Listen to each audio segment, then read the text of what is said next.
Section E, question number 9. In a market, demand law of rice is X equals to 3 into 60 minus P.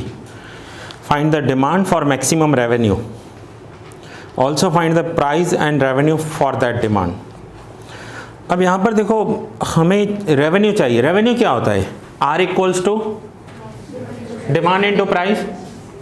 But price function होना चाहिए ना. यहाँ पर price function दिया ही नहीं है. अब प्राइस फंक्शन नहीं दिया है तो पहले प्राइस फंक्शन कैलकुलेट करना पड़ेगा. कैसे प्राइस फंक्शन कैलकुलेट होगा उसे समझो. यहाँ पर x equals to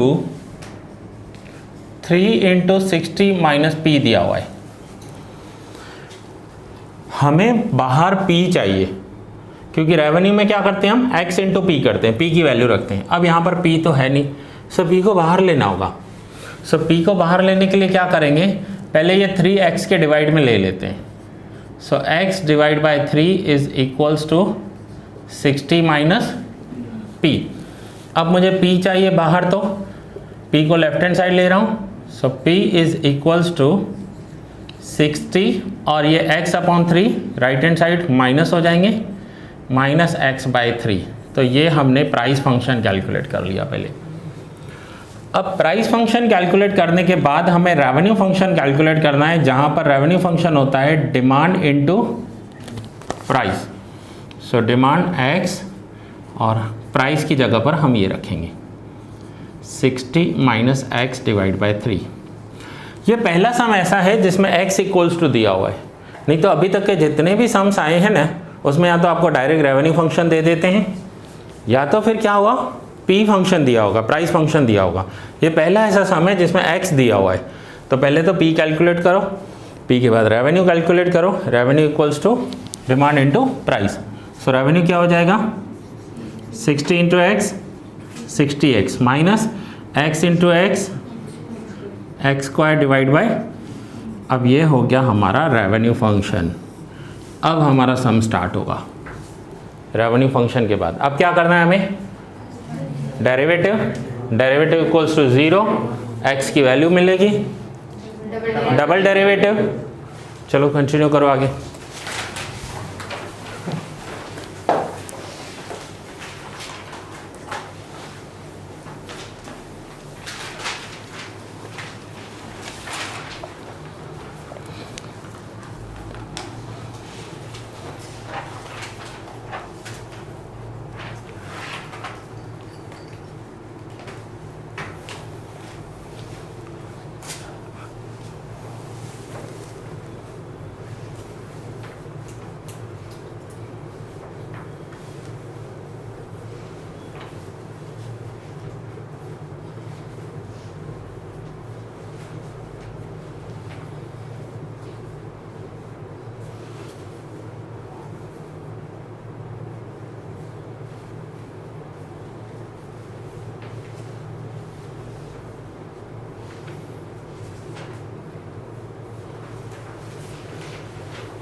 Now derivative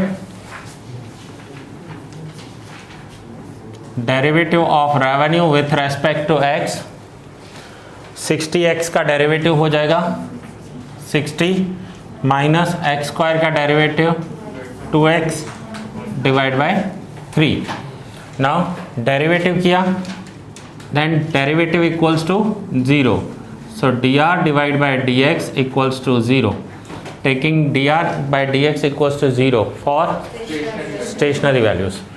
so derivative है 60 minus 2x divide by 3 is equals to 0. ये माइनस जो है राइट हैंड साइड ले जाएंगे. So therefore 60 is equals to 2x divide by 3. जो माइनस है वो प्लस हो जाएगा. So therefore 60 into 3 divide by 2. ये 3 डिवाइड में है, लेफ्ट हैंड साइड मल्टीप्लाई हो जाएगा और ये जो 2 है वो डिवाइड में आ जाएगा. Is equals to x. So therefore x equals to 90. अब देखो सिंगल वैल्यू ही आई है, सिंगल वैल्यू आई है x की, क्योंकि हमें रेवेन्यू चाहिए. रेवेन्यू क्या चाहिए? मैक्सिमम रेवेन्यू चाहिए. सो x का सिंगल वैल्यू ही है. अब क्या करेंगे? डेरिवेटिव किया, डेरिवेटिव इक्वल्स टू 0 कर लिया. अब क्या करना है हमें? Double derivative. So double derivative D square R divide by D X square, ये हो जाएगा 0. माइनस 2x का derivative minus 2 divide by 3 which is less than. Now less than 0 है तो मैक्सिमम. सो स्टेटमेंट क्या लिखेंगे?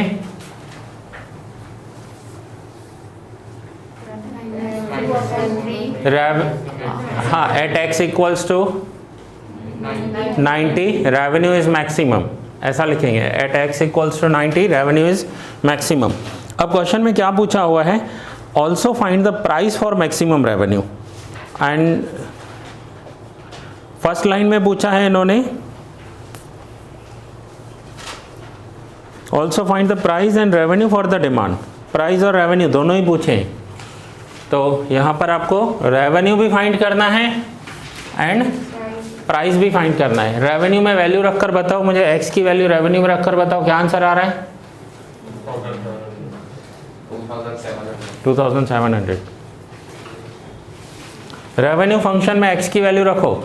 Derivative, derivative equals to 0. Double derivative. अब हम क्या करेंगे? ओरिजिनल फंक्शन में x की वैल्यू रखेंगे.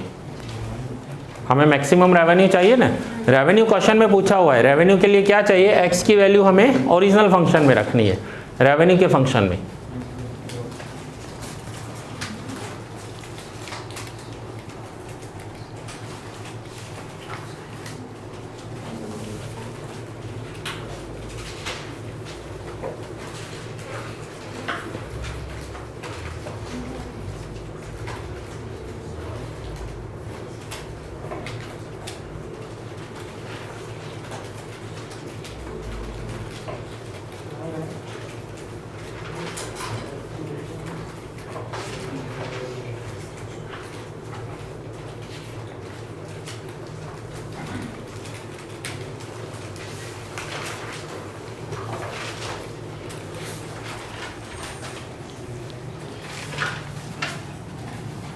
R equals to 60x minus x square divide by 3. चलो x की वैल्यू क्या आई है? अब ध्यान इधर देखो, 60 इंटू 90 माइनस एक्स की value 90 square divide by 3. So 60 into 90 5400 minus 90 square 8100 divide by 3. सो 5400, 8100 को 300 से डिवाइड करो 20 और 5400 माइनस 2700 हो गया रेवेन्यू. अब इन्होंने रेवेन्यू तो पूछा ही है, साथ में और क्या पूछा है? प्राइस. तो प्राइस फंक्शन में वैल्यू डाल दो, जो क्वेश्चन में पूछा हुआ है उसके फंक्शन में वैल्यू रखनी है. So p equals to 60 minus x divide by 3.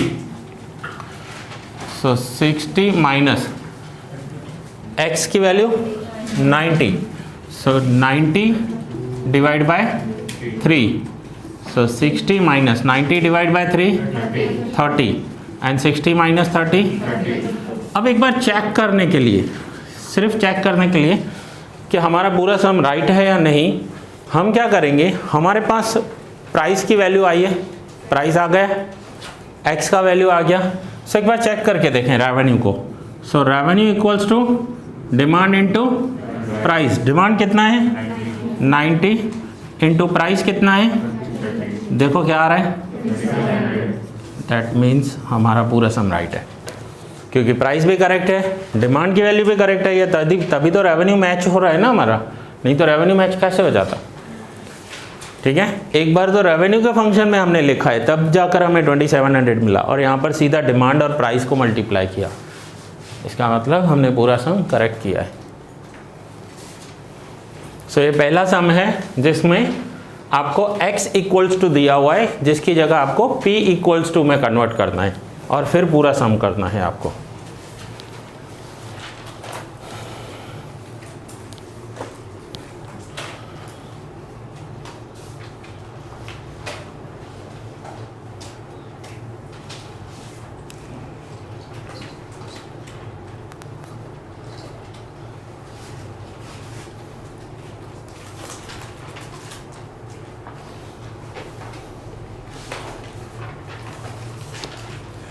Section A question number 8 ये हो गया सबका कि बाकी है किसी का? क्वेश्चन 8 सेक्शन ए क्वेश्चन 8 मैं एक्सप्लेन कर रहा हूँ, आपको होमवर्क में करना है। The demand function of an item is p is equals to 30 minus x square divide by 10। Find the demand and price for the maximum revenue. Same ऐसा ही सम है, सेम, बट यहाँ पर क्या है, आपको p इज इक्वल्स टू दिया हुआ है, दैट मीन्स ये दिया हुआ है, तो आपको यहाँ से आगे सम करना है, revenue equals to demand into price, ये नहीं करना है आपको। x इक्वल्स टू दिया हो तो आपको p में कन्वर्ट करना है, मीन्स p आपको बाहर चाहिए। इस सम में तो पूरा p बाहर ही दिया हुआ है, सो ज़रूरत नहीं है।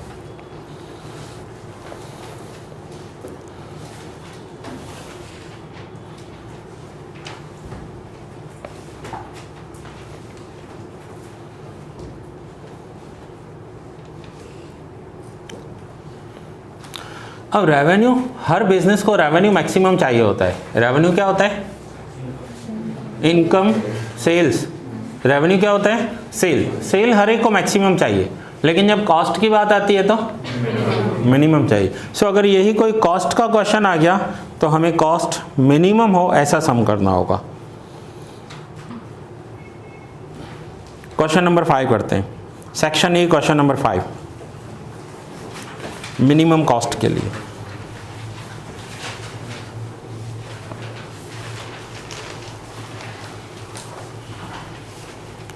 सेक्शन ई क्वेश्चन 5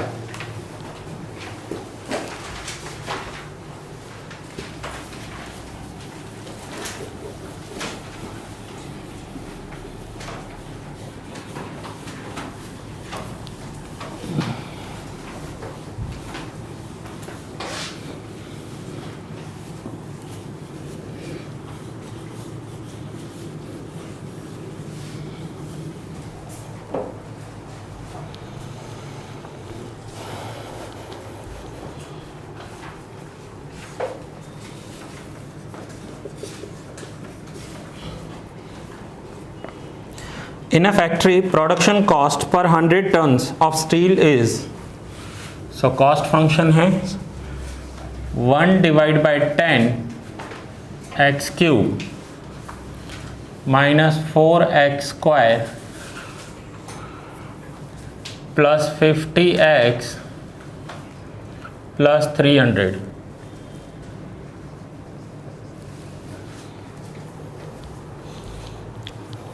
क्वेश्चन एक बार चेक करेंगे करेक्ट है, फिर स्टार्ट करोगे, ठीक है। चलो, सो नाउ सबसे पहला हमें कॉस्ट मिनिमम चाहिए। क्या करना होगा 5 स्टेप्स में?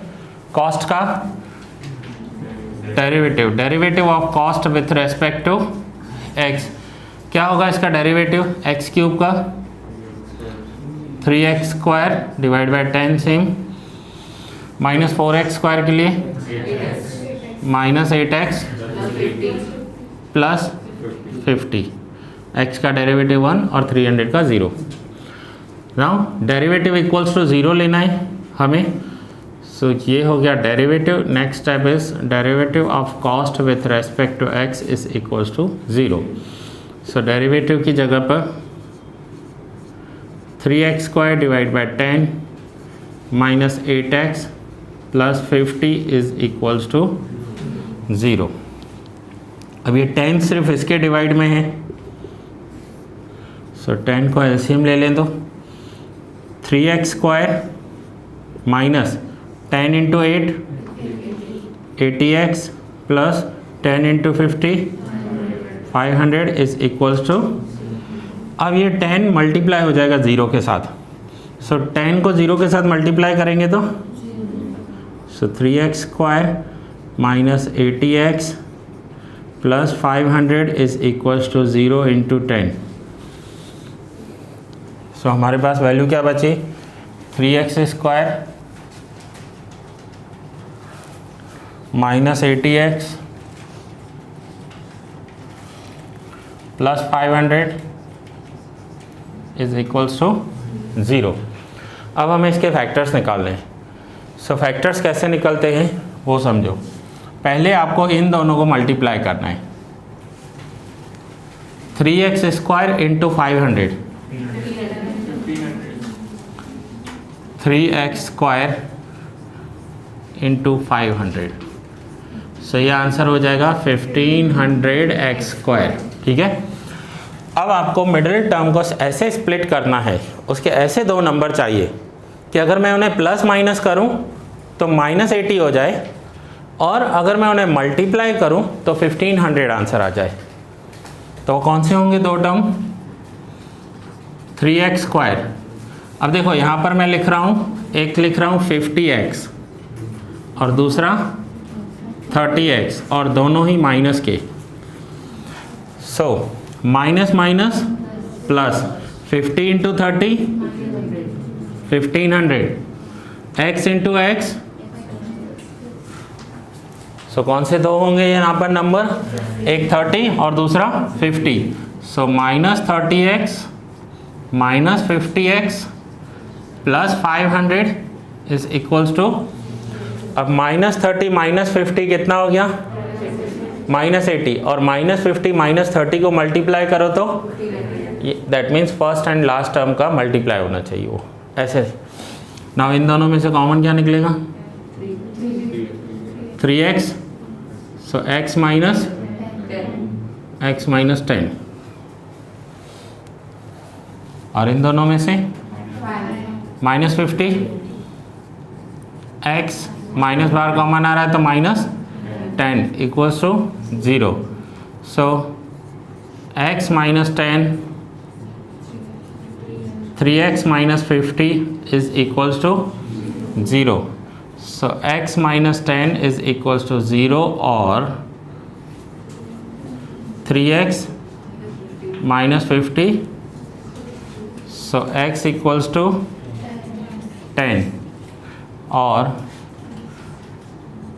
3x equals to, so x equals to 50 divide by 3। तो ये दोनों वैल्यूज़ आ गए। अब नेक्स्ट स्टेप में क्या करना होगा हमें, डबल डेरिवेटिव करना होगा। इतना नोट डाउन कर लो, पहले जगह चाहिए मुझे।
नाउ नेक्स्ट क्या करना है, हमें डबल डेरिवेटिव करना है। सो जो कॉस्ट का डेरिवेटिव किया है उसी का ही डबल डेरिवेटिव करेंगे। सो डेरिवेटिव है 3x² divide by 10 minus 8x। So double derivative क्या होगा,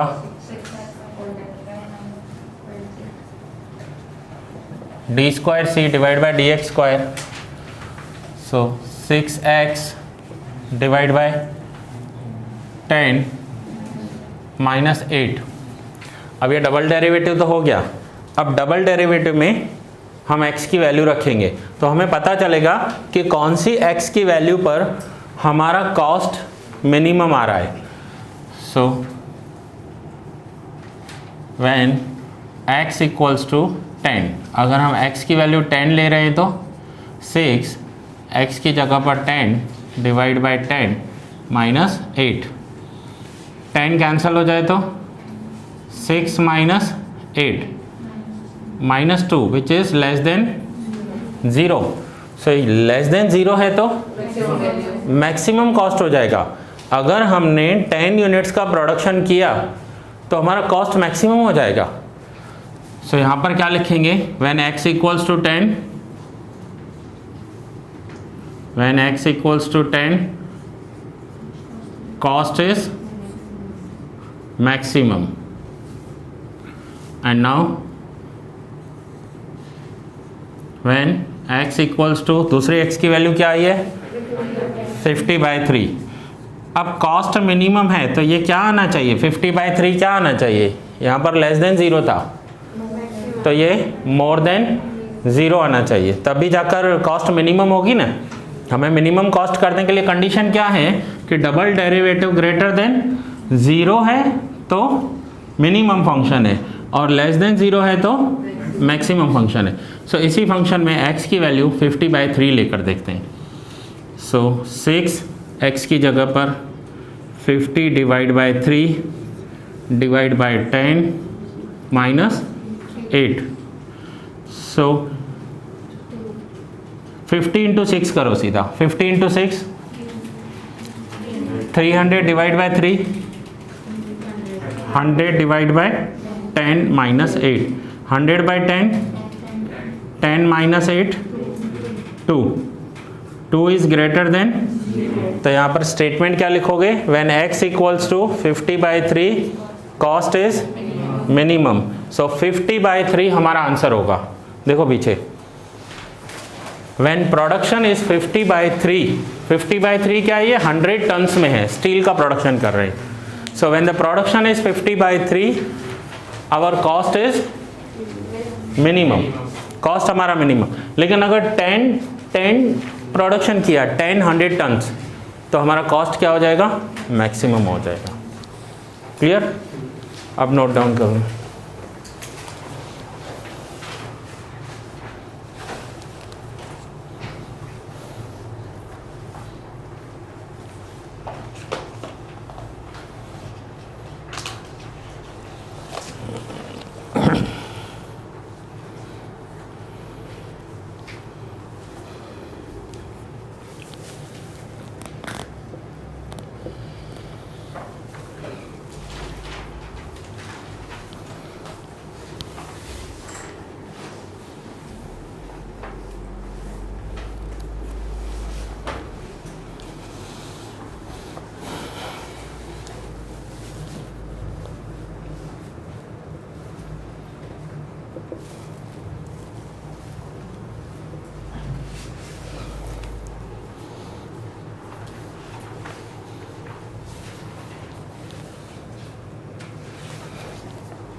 अब ये मिनिमम मैक्सिमम के सम्स आपके यहाँ पर पूरे हो गए।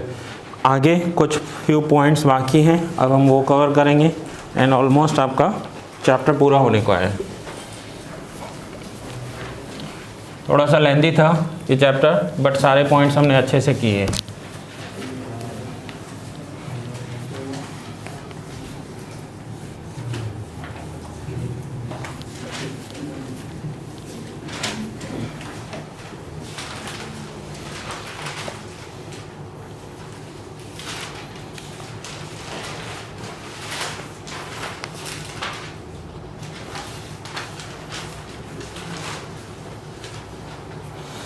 सेक्शन बी, अब सेक्शन बी में देखते जाएंगे जो सम्स बाकी थे। Section B question number 2।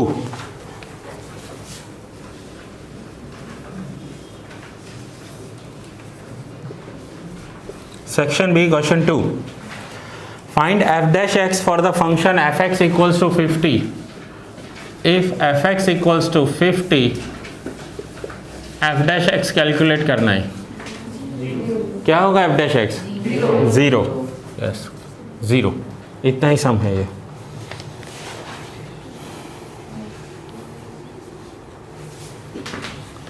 एक नंबर है, कांस्टेंट नंबर है, क्या हो जाएगा? 0। Question 3, find dy dx if y is equals to a raised to n। y is equals to a raised to n। a is a constant, a constant number है, क्या हो जाएगा derivative?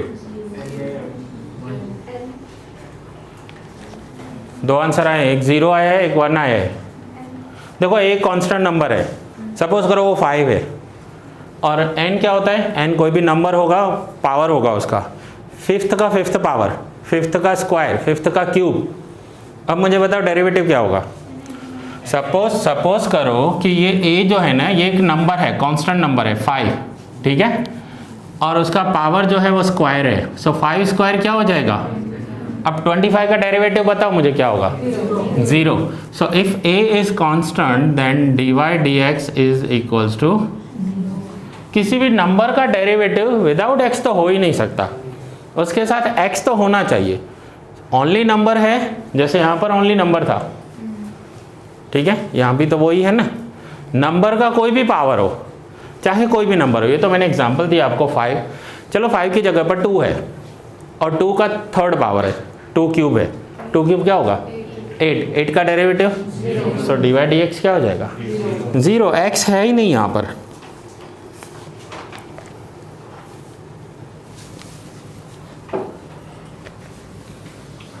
Question 4, section B में ही करते जा रहे हैं। State the rule for derivative of product of two functions. Two functions को प्रोडक्ट करने का रूल क्या है? जब ऐसा होता है ना y is equals to u into v, तो derivative of y with respect to x का रूल क्या है?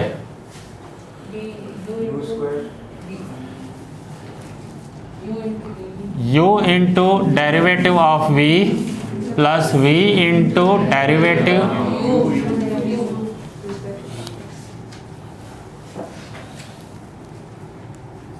v u derivative of v plus v derivative of u। Multiply का रूल है ना, ये रूल नंबर 2।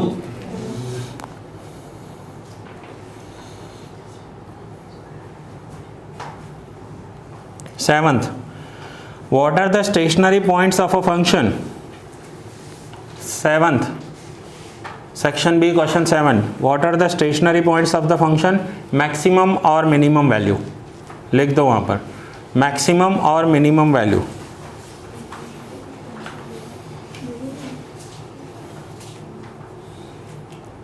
आंसर है मैक्सिमम और मिनिमम वैल्यू।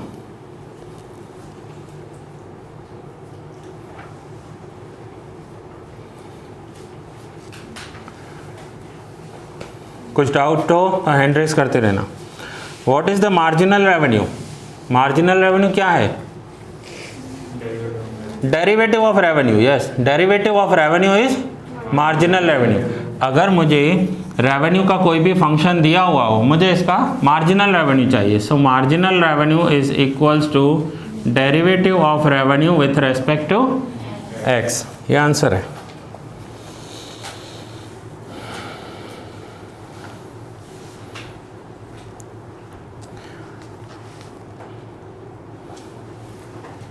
सेक्शन बी हो गया। Now section C, question 2।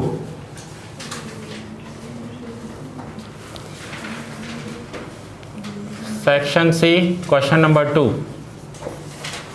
State the division rule of the derivative. Division rule of derivative, division rule क्या होता है? y is equals to u upon v।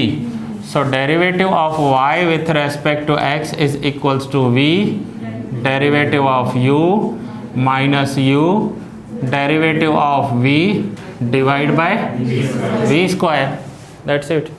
ऐसा अगर section A section B में आ रहा है तो इजी हो जाएगा। सबको ऐसा लगता है सेक्शन ए में 10 मार्क्स होते हैं एमसीक्यू के और सेक्शन बी में 1 मार्क होते हैं, लेकिन ये भी कब आएगा? जब आपका चैप्टर किया हुआ होगा। ये किसको पता होगा कि मार्जिनल रेवेन्यू रेवेन्यू का डेरिवेटिव होता है? जब सम्स आपके किए हुए होंगे। चलो इतना नोट डाउन कर लो तो आगे कंटिन्यू करें।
Section C, question 4।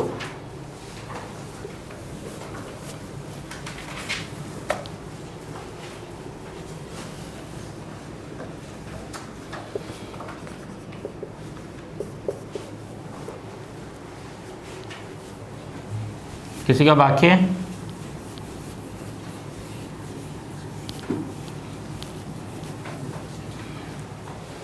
Section C, question 4। Explain marginal cost and give its formula. अब मार्जिनल कॉस्ट को एक्सप्लेन तो आपको 2 लाइन्स या 3 लाइन्स लिखनी होंगी, वो आपका थियरी के नोट्स में कवर हो चुका है। And give its formula. Marginal cost का फॉर्मूला क्या है? Yes, correct answer, DC upon DX। Revenue derivative of cost with respect to X। Question 6, section C, question 6। What are the conditions for profit function P to be maximum? Profit function P maximum हो उसकी condition क्या है? So condition number first, 2 conditions हैं maximum होने की conditions. First derivative of profit with respect to x equals to 0 लेना है हमें, और second condition double derivative. Profit maximum चाहिए, डबल डेरिवेटिव क्या होना चाहिए? लेस देन 0 और more than 0? Yes, correct answer, less than 0। So एक प्रॉफिट इक्वल्स टू 0 एक first condition, second condition double derivative must be less than 0। Must word use करना है। Question number 7।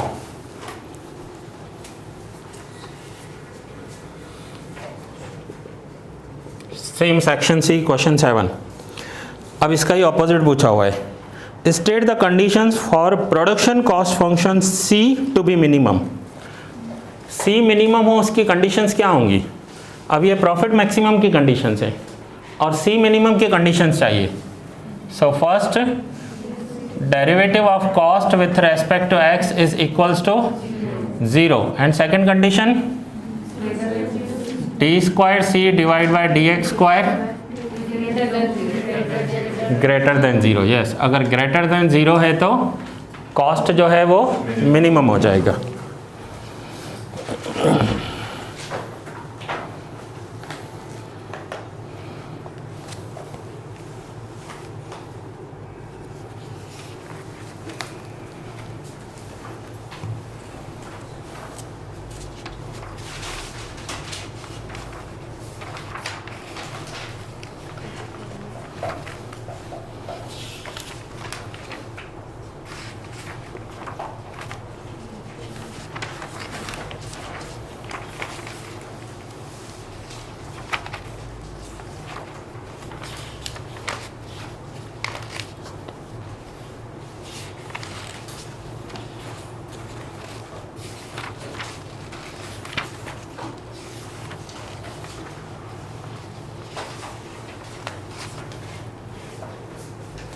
सो यहाँ पर आपका ये सेक्शन पूरा हो गया।